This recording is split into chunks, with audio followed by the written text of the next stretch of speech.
రాలేదు మమ్మీ. ఎందుకే? మా ఫ్రెండ్స్ అందరు పిల్లలు కోరు మమ్మీ. నేను డాడీ తెమ్మని ఇంటికి వచ్చిన. డాడీ తెమ్మని ఫోన్ చేసి. సరే మమ్మీ, నేను డాడీ వచ్చినాక నీకు చేసి ఇమ్మని చెప్తుంది. సరే మమ్మీ. లావణ్య కుదరు మంచిగా తీసుకురావాలి.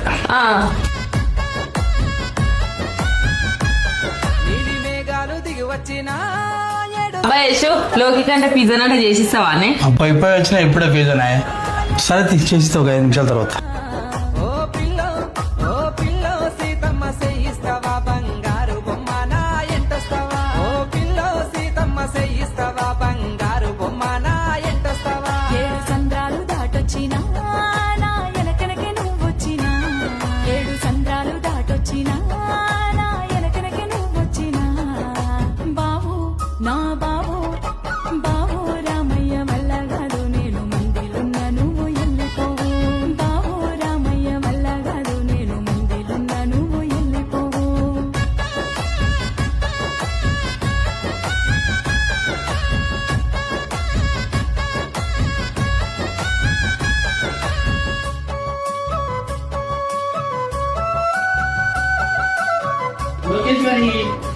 నేను అడిగిన పిజ్జా రెడీ.